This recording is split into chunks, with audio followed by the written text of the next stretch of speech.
Our next guest story is one of extraordinary resilience. She grew up in conflict, not just conflict around her, but conflict within her own home. With a Catholic father and Muslim mother, she was raised between two cultures, two religions, and faced racism from the outside world. As a girl, she learned to defend herself with her fists because the world had already told her she was worthless, that her role was only to be a wife, a mother, a container for others' needs. At 15, she discovered she couldn't have children, a truth hidden under layers of silence in her community. Later, she did marry and she did become a mother of two. But that chapter was marked by domestic violence, betrayal, and the crushing weight of cultural expectations. She described living in a vindictive mindset, a survival mode, where fear of the unknown and the pressure of the community closed every door of possibility, and yet she found a way forward. She tells the story of one person, just one in her community, who offered a hug at her lowest point, and that single act of compassion became a spark. She says it took me 38 years to break the internal chains, to crawl before she could walk, and then to rise. Today, Avrill Juriansz is a seasoned hypnotherapist and certified NLP practitioner dedicated to empowering individuals through transformative hypnotic meditation classes. With a Harvard certification in positive psychology, along with certification as an NLP practitioner and hypnotherapist, Avrill has successfully guided over 350 clients towards greater self-awareness and growth. As an author, Avrill's book, Awareness Holds the Key, available on Amazon, has garnered critical acclaim and earned a finalist spot in the prestigious Avrill Golden Book Awards. Through positive life mindset, Avrill specializes in performance enhancing and confidence building programs, helping clients overcome obstacles and accelerate success in both personal and professional realms. Welcome to the studio, Avrill. It's a great pleasure to have you here. Thank you so much, Veronica. Lovely to be here. Thank you. And so you've lived through such a tough life, conflict, violence, and betrayal. And as you speak today about mindset and resilience, what does positive mindset mean to you and beyond the surface level? For me, it's being able to give myself permission to develop and grow, and then being able to overcome any emotional backlights for me to deal with, any emotional offsets, so where I can actually navigate myself and then be happy with my expectations and my accomplishments, whether it be small or big.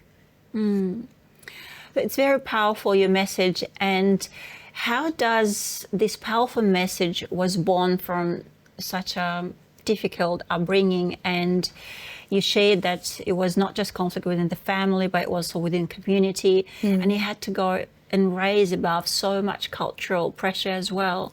That was very difficult for me because there was two different religions, and it was one main religion. I was born in a Catholic home with my mum who was Muslim, but you could see parts of it come through her, and it was different and difficult, but it opened my eyes, and it was able for me, it was more on the lines of being able to understand, which took a long time.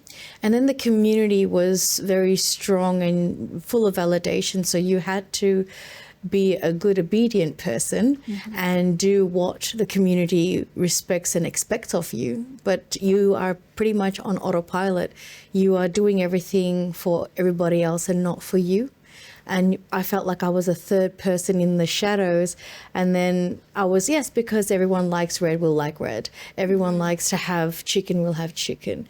Even if I did not like it or not, our culture gave us the perception of be grateful for what you get, grow with what you have, but it wasn't a thought-provoking as to who you are and what you wanted to do. So it was a bit difficult for me because I kept on asking the question, why? And this is what brought my awareness to like, oh, there is other things in the Western world where we migrated to was different, where you can actually think for yourself and do what you want and wear the color blue if you like and not be worrying about what everybody else thinks about you. So it was very difficult for me to do that, but trying to break those internally because it was only yourself prohibiting yourself from doing what you want. So it was a big journey, but I was glad I was able to overcome that. Absolutely. But listening to your sometimes heartbreaking story, to create that awareness, and how was that moment perhaps, or what? I know you ask yourself why, but nevertheless, I've heard lots of stories when people could not break through the community. They perhaps sometimes even blackmailing them. Absolutely. If you leave the community, you'll never be part of it. Yeah. How did you find that courage and strength? It seems all fun and dandy when everyone says, oh, grow some, backbone and do something for yourself. But the last thing you want to be is isolated, because we are a community type of human species where we need to be around people. We're being brought up in school for validation, show and tell, and, oh, look what I have, and everyone claps. And you want to be included in this sort of world. So the moment of you doing something that no one else likes makes you feel, or they make you feel that you don't belong, and then that rejection alone, it's hard for other people to do that. For me, it was just the small little steps and understanding, and just, okay, I'm going to do what I normally do, but this time, instead of doing it this way, I'm going to do it this way. And by doing that little step consistently, practice became permanent. I was then able to get that, oh, it wasn't a big deal anymore. And it was just small steps that makes it easier. Expressing through it really fast brings you back to a whiplash, back to where you started from, with all the emotions intact with that. And that can be very painful and triggering for others. Yes. So it's very important you understand that this is not going to be easy, and you need to work with yourself. And by developing that level of strength and confidence, you end up actually being grateful for all the experiences you have. The ability of feeling that pain and that confidence, it's not easy, but small steps helps you grow. It's very inspiring what you were shared, and I just picture a girl, a young woman who is so down, who doesn't know where to move, and with 2 young children, and it's very hard to imagine at that time that you were building step by step your strength, and sitting here now and teaching other people, being aware and resilient. You share that it's gradual. However, when it's the hardest, what steps could you take initially just to get yourself out of the woods and start believing it's possible? For me, the main 3 things that stood out the most was self-love. Do not beat yourself up with mistakes that you have made. Always learn that it's a learning curve, as hard as it is. And finding that one thing. Okay, so I had a teddy bear that I used to hug and talk to because you couldn't feel trust in another human being at times. But it took this one lady in a community centre who said I didn't care, and gave a hug and just listened to it without any emotion to it. And she goes, you know what, you're amazing, and just gave me a hug and walked away. I don't even know her name up to date. But that was enough for me to keep going. So whether it is the 4 walls that you are in, whether it be your children or the people or your animals, talk to somebody and let it go, because that helps. Even if you're a journaler, just writing it down and then incinerating it if you like, help you therapeutically get rid of it. So that's my 3 takeaways. That's amazing. And how does journaling can help you to move forward? Well, when you put pen to paper and your thoughts are on the paper, and you go back and you read it and you're like, oh, and it makes you self-reflect and be more aware that you were very emotional. And then you wonder why you were emotional, which will actually tell you something in the past. So where things haven't gone properly, and then you're able to analyze yourself and then put building blocks to grow. So that makes you more stronger. The journaling is very important. It also stops you from forgetting what you've grown from and shows that development. Thank you, Avrill, for sharing that and being vulnerable in the studio and sharing your message. It's very helpful because some people hide a lot of challenges like what you experienced. And on the surface, it might looks like success, but really, you know, when you know behind the scenes of person's resilience and their journey, it helps other people to feel that they can do it as well. And I'd like to ask you something about your book, because I like that chapter about the Are You on Autopilot? Yes. Yeah, would you like to share? Yeah, like autopilot that we have in my book is all about how we go to day-to-day life doing the things that we thought is normal is actually on autopilot. We get up, we brush our teeth, we go to the bathroom, get ready and rush out, have your coffee. It's all autopilot. But you don't stop, because the one day you forget where your keys are, and then that autopilot puts you off, and then you're off your normal track, and then you're scared, and you take so long because you're angry, you're upset, all your emotions come out because it's not as streamlined as it used to be. So autopilot is what we're on, and we need to learn to come back from that. It's good to be in a routine, but also be aware that you're in a routine, and if something does go wrong, deep breath and then just keep going with your life, because the hardest thing is the things that you want is right there staring in front of you, but your emotions are blocking it. And it's very important to take that time to take that deep breath in and like, it's okay, I will find it. And you will end up finding it. And not worrying, and the stress that you put on, that pressure, the expectation for you to be on work on time, for you to perform, taking the kids to school, getting everyone's lunches packed and get ready to go.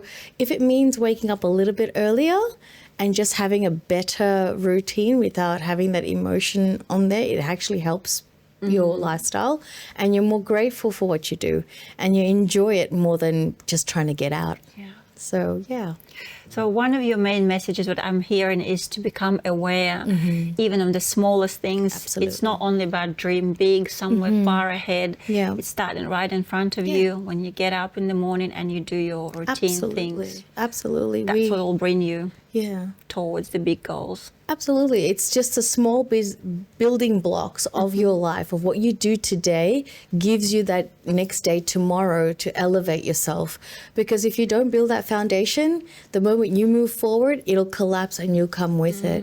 So it's very important to start small and keep growing little by little, because this will help you. Okay. Yeah. Very powerful. And if you could leave audience with one message about resilience, we left them with few at the moment, but still, with one message about the power of mindset, what would it be? Do not give up. What you want is just a turn block away. So keep going. Doesn't matter if it didn't happen today, but it will happen. Just keep going. Never give up. Never give up. Never give up. And with your programs or the way you help people, how does it look like for a person who sits there and not sure where to go, and they find or discovered you? What do they experience working with you? Well, I've had a few clients that found it very inspiring. So they come to me with an empty canvas, and we start with a strategy call, and we do where you want to be, what does it look like, and then we work backwards with it. And that includes your personal and business or professional.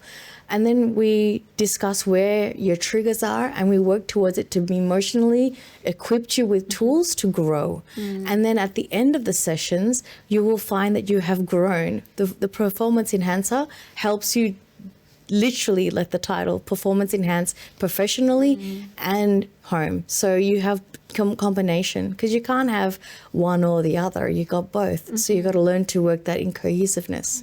So this helps with that.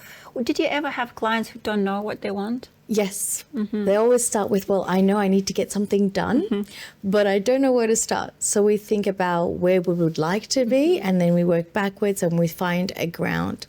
And we work with what we have, and then we develop.